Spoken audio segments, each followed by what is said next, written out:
There you go.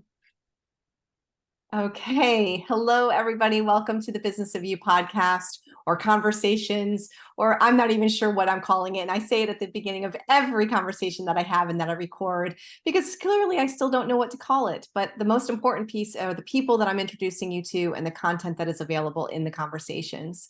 And today I have a very special guest for you. She is a dear friend.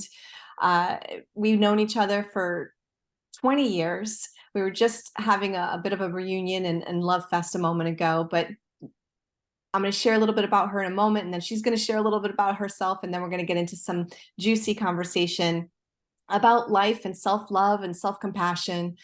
But today I have Jennifer Smith. Again, we've known each other for 20 years. I was completely impressed with her when I first met her at an employer that we worked together at. Actually, she was an intern, if I remember correctly.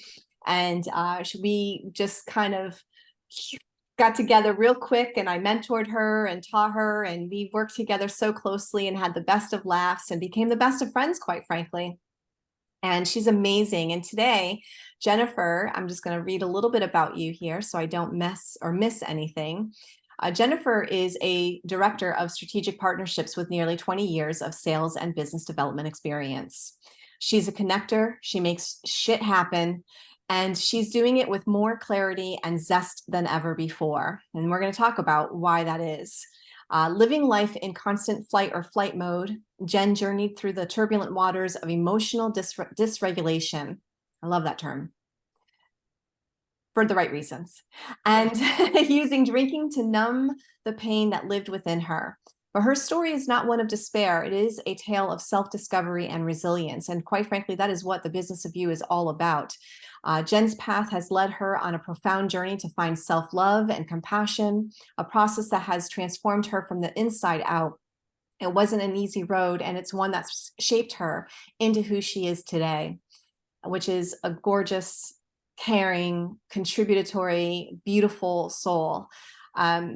But more on Jen here. Jen's passion for connecting with people fuels her relentless pursuit of understanding herself and others. And she's found a way to marry her personal passions with her job today, or her day job, excuse me, creating a fulfilling blend of purpose and paycheck. How awesome is that? That is clearly the Business of You. That is the work that we do. Jen, welcome to the conversation. Welcome to sharing your story. Thank you so much for joining us. Thank you for inviting me. Thank you so much. I'm honored to be here. And it's been great to stay connected with you over the last 2 decades. There were times of quiet in between, but we always pick right back up where we left off. So Yeah. happy to be here. Yeah, awesome. I love the bio. I love sharing about you. I know you and your personal journey. I know who you were, who you are today.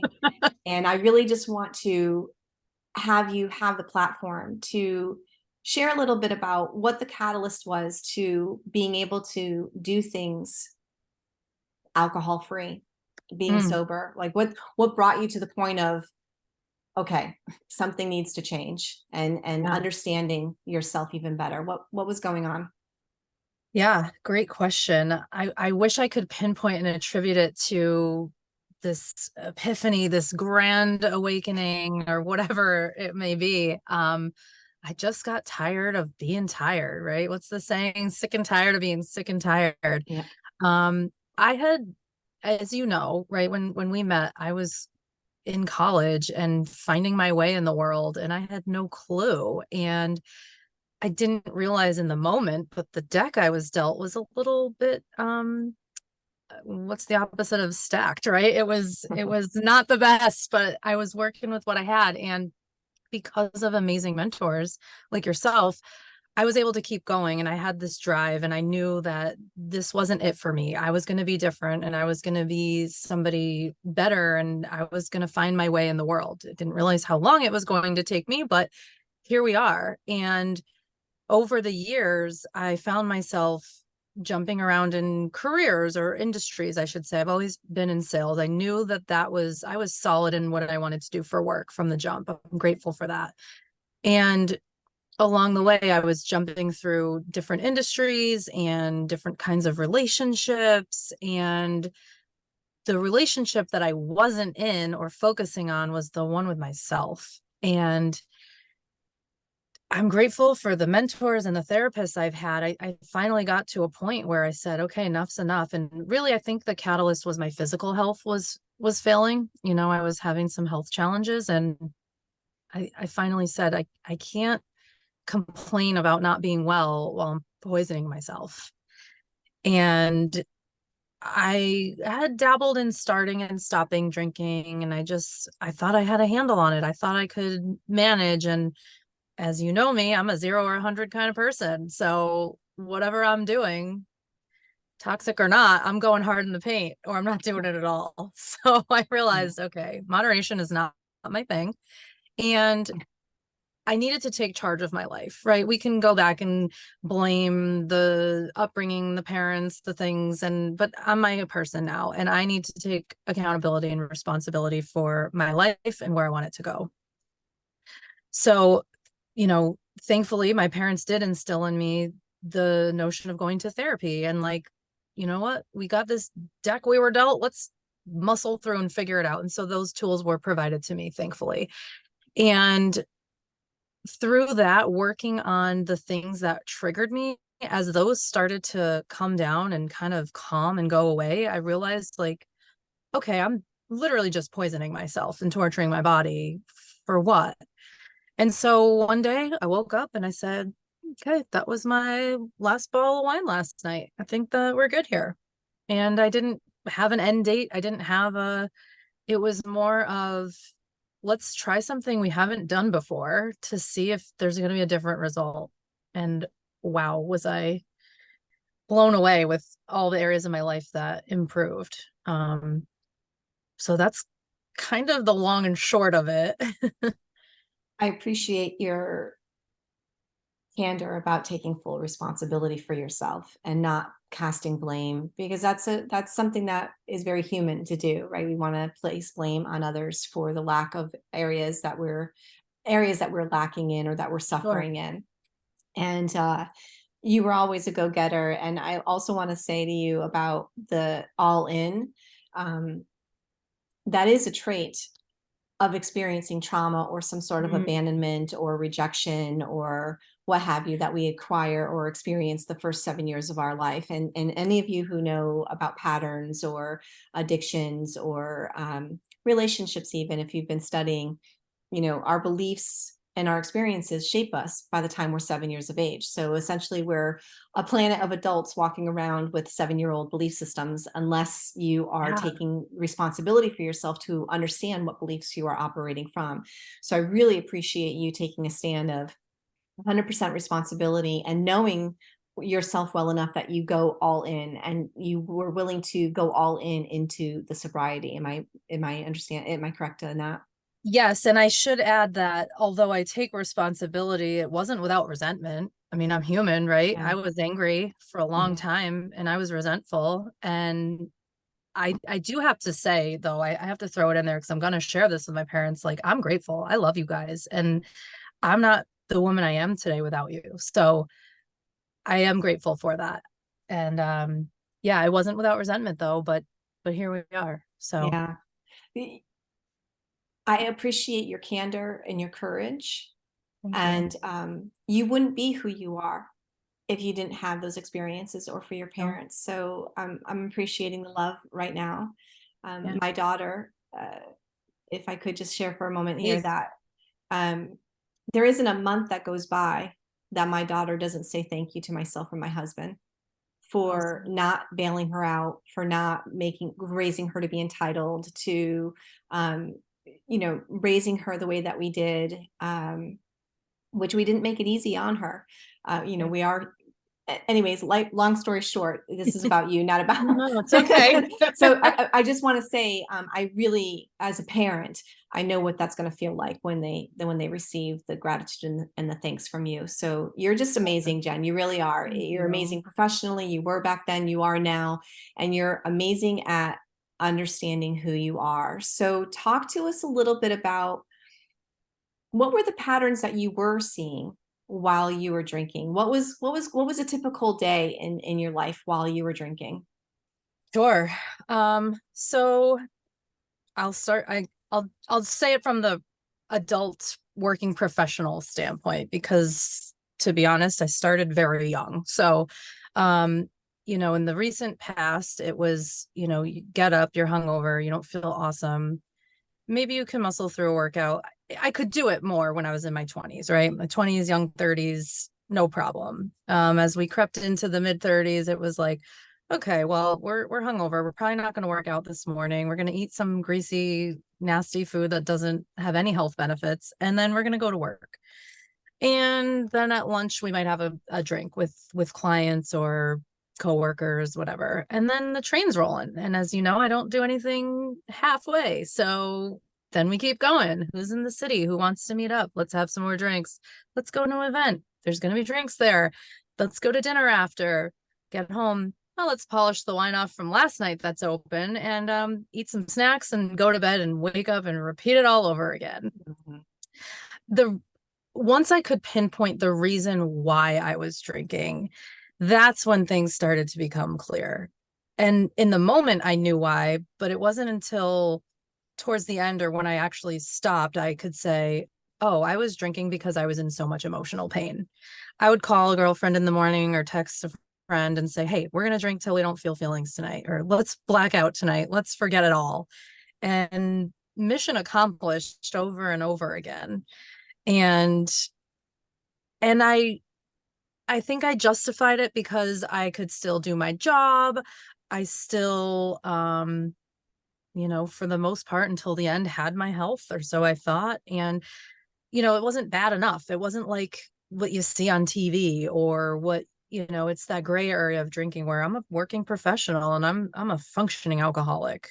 Maybe I'd even say I was a high functioning drunk. All or nothing.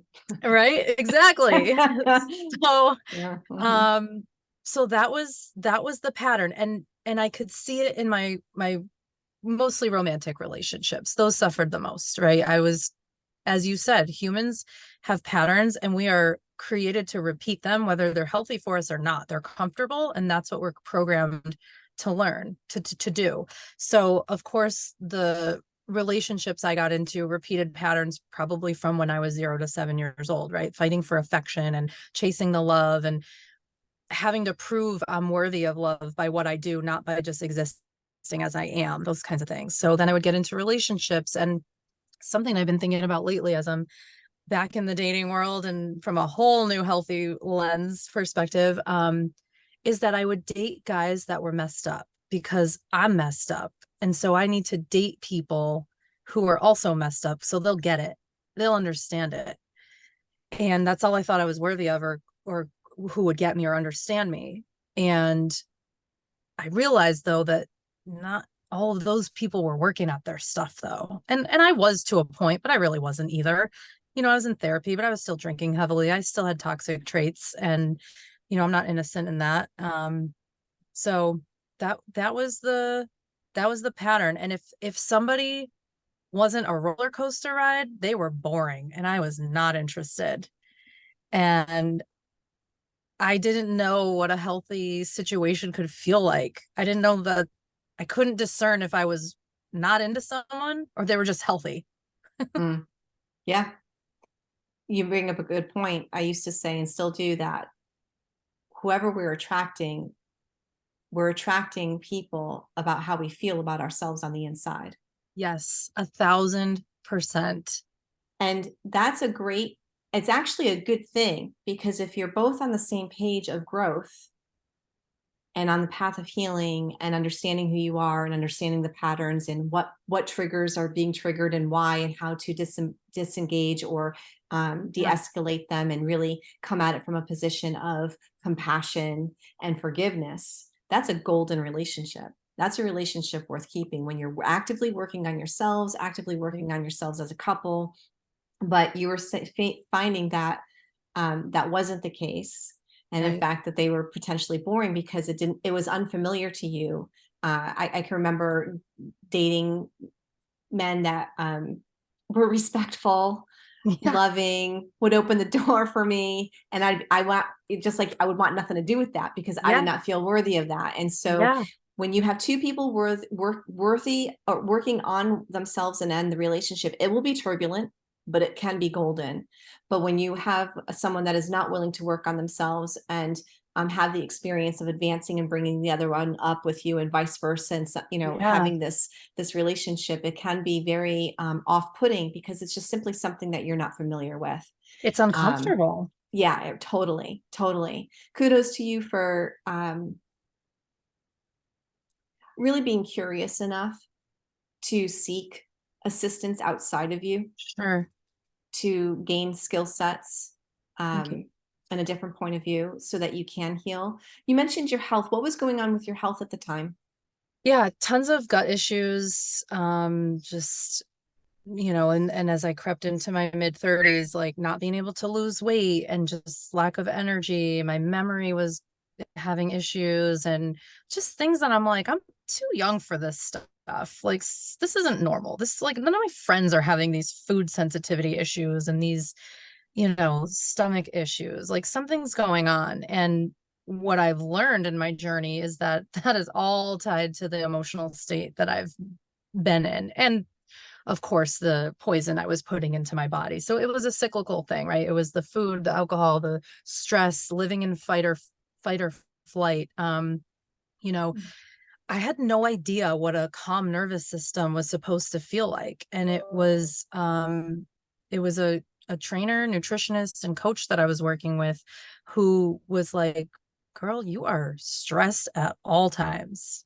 So when you're like living up here, you need to go even higher to feel excitement or whatever. So anything that was lower down was boring and like I wanted nothing to do with it. Mhm. And so all of that starts making sense to me. And so I'm learning how to regulate my nervous system internally without alcohol or even smoking weed, which I'm totally cool with and I do. But even when I stopped drinking, I was like, oh, I'm doing that too much. I'm still self-medicating, right?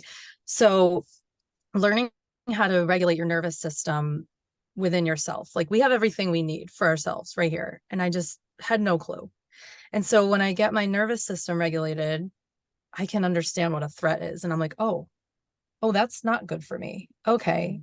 I see. I see what's been going on this whole time. I've been up here, so I don't even know that these are threats because they just feel awesome and exciting. And I need more of that to feel excited. And down here is so boring. So that was a huge game changer for Yeah, I me. bet. I call it the operating baseline. When I start working Yeah. with my clients, we figure out where their operating baseline is. Is it at the peak? Are they Yeah. just completely on all of the time and in that flight or fight mode? And how is it affecting their health, their relationships? And then we slow things down. We take some things off the plate. We help them gain a new operating, their natural state, their Right. natural operating baseline. So um, well done for you. I'm so grateful that you Yeah. took this on. I'm so grateful that you are in this journey and really quite frankly being a role model for others, whether you realize it or not. The work that you're doing has a ripple effect out to everyone that you are experiencing and experimenting and engaging with. um, it's not easy, and we rise by lifting others, and by you Yeah. sharing your story today and however often you do share it, you are letting others know that there is another way, that there is a better way. And so could you share with us one of your most favorite tools that help you get from this overstimulated flight fight space? Because Yeah. at times I imagine you still, I mean, we all have moments of not feeling Yeah. safe, and that's usually Right. when we're triggered and when we are apt to go back to old patterns or behaviors that are Yeah. not, that are detrimental. So what is your favorite tool that you use or practice that you have? Yeah. If I had to pick one, breath work, Yeah. breathing, we do it involuntarily all day. Just getting more mindful with it is huge for nervous system regulation. Mhm. Um, I have a village though. I have a ton of mentors, which you are a part of that. And I'm so grateful for you and the work that you do. I mean, I love hearing your testimonial stories and seeing it's so inspiring because it can be better. And your work, what you've always taught me is that your work can fit into your life, not the other way around. And so it's my mentors. I have a therapist, I have a hypnotherapist that has been a game changer. I have a nutritionist, I have a trainer, a personal trainer. I got a village. And then just surrounding myself with friends that are friends and family that are like-minded. It really is a community. And I'm grateful for all of that. I mean, I couldn't do it without all of that support. It sounds insane and unrealistic maybe for some folks, but it's where I choose to spend my time and my financial resources, to be honest. Yeah. That's brilliant. No, it's not insane. It's not insane at all. It's actually what sanity looks like. Because if we are, if you're not willing to give up what makes us sick, many people would rather place their money on things that they are currently valuing, like eating out even, or that Gucci handbag, or a new makeup line, or vacation. And they are choosing to do that because that is what they value at that time. They could be, they most likely are forms of escape or numbing their pain, shop therapy, etc. But you're choosing to place your financials into a better version of yourself. And that takes courage. It really does. So breath work is your number one tool. I love that. That's actually my number one thing to go to as well. It is the quickest way to place you in the now. And when we're in the now, we're not in the future. So there's no anxiety, there's no worrisome, and we're not in the past. So there's no regret or guilt. We're right. It places us right in the present moment. And so is there anything that you miss from that life? Yeah, I had a lot of fun. Fair enough. I just have different fun now. It's interesting because I look back and I'm like, yeah, I thought that was fun, and it was at the time. And like you said about values, it's like what I value now as fun is just so different. You go to, it's all the firsts without drinking, your first wedding, your first professional sports game, a concert, all of these things I love to do. And I didn't realize how much more you can enjoy it being fully present. I miss, sometimes I miss living in blissful ignorance. There were moments in the beginning of my journey of stopping drinking that I thought, why am I doing this? Look at how fun these people seem happy and don't seem focused on this at all. And I want to be back there. That was me. But clearly I wasn't happy. I didn't love myself. And I have what I call glimmers every now and again where I'm like about to hit a wall of why am I doing this? And someone will reach out that I haven't heard from in decades, and they'll say, I saw your post on Instagram and I've been thinking about stopping drinking. Can you talk to me about that? Or I get a card in the mail from my cousin with pictures of the kids. Like, it just keeps you going. You just got to keep, my dad always says, keep putting the shovel in the dirt, just keep going. And so in all seriousness, no, I guess I don't miss it. People ask me all the time, do you miss it? I'm like, not really. I thoroughly enjoy the things I'm doing now, and I do it with intention. And I will say, I wanted to mention earlier when we were talking about, from a dating perspective, all the good people who came into our lives that we were like, no. A good friend of mine said, he taught me LOMO, the land of missed opportunity. And I have a lot of good guys in my LOMO. And of course, they're all families now because they're good guys. Yeah. But I just wasn't ready to receive them at the time. Right. Yeah.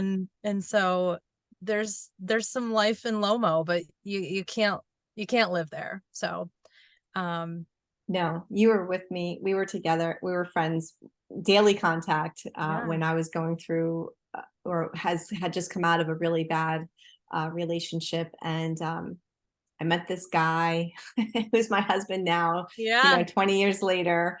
And he was someone that was just unfamiliar to me. And it takes work to have something that is unfamiliar to you become familiar. And it takes a conscious, deliberate choice of being able to receive that. And it's not easy because it's something that, because it is so unfamiliar, you just want to run away from. But for you, if you're interested in hearing this, and meaning you, Jen, and anyone else that's listening in terms of dating or looking for their soulmate, when I got out of that last relationship, I did everything different. I did everything different when it came to meeting my husband, Eric. And at that time when I was dating other men, I did everything different. I forced myself, if it was uncomfortable, I forced myself to partake and try it and to test it out and experiment with it. And I'm so glad that I did, because it was, and I wish this for you as well in your dating experience and who you're meeting and bringing into your life, because anyone who's watching this, and if you are single and in the age range that Jen is willing to entertain, this girl is dynamite.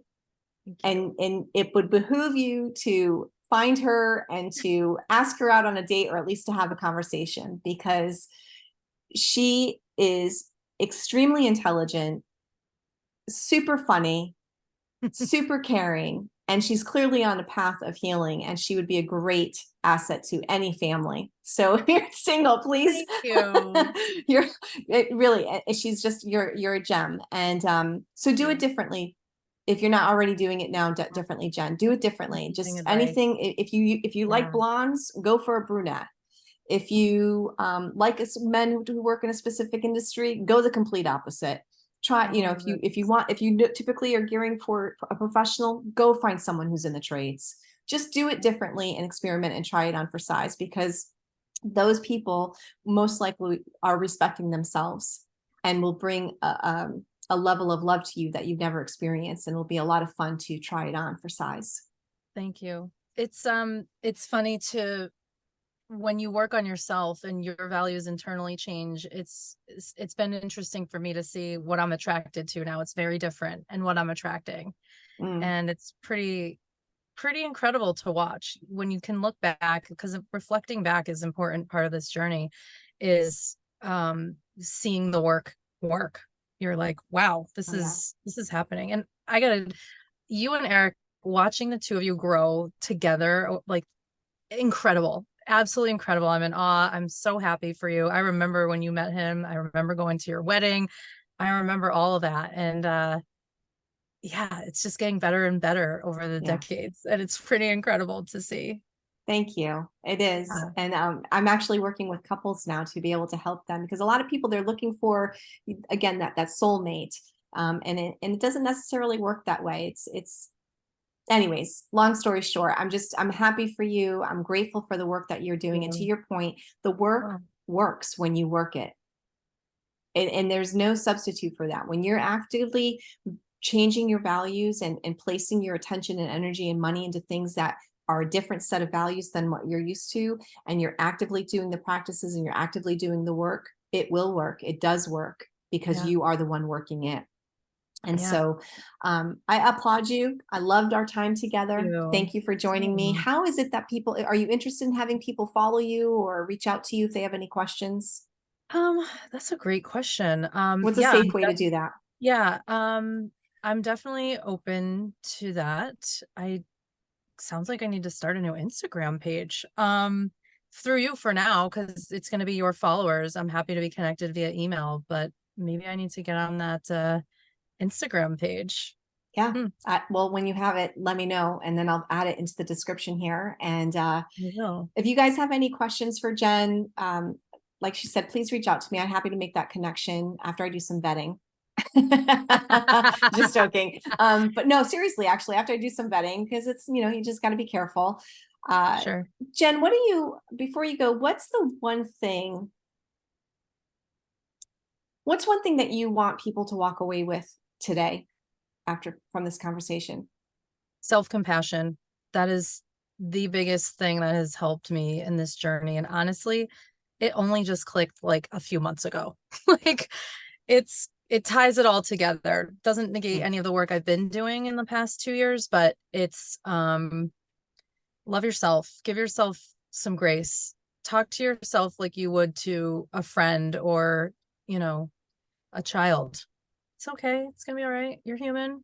You know, we talk to ourselves in a way that you're like, why would you ever talk to someone else like that? Why would you talk to yourself that way? Yeah. That's the number one thing. Great point. Self-compassion and gratitude. If there were magic pills, those would be it. Yeah. Yeah. Uh, One saying I used to say a lot was, if it's not fatal, I'm doing all right. If it's not fatal, I'm doing okay. Right. So yeah, to your point. Awesome. Thank you again for giving Thank your you, time Pam. today.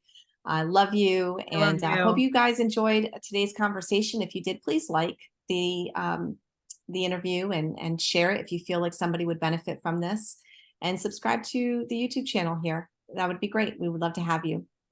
Thanks again, guys, for joining us. Until next time.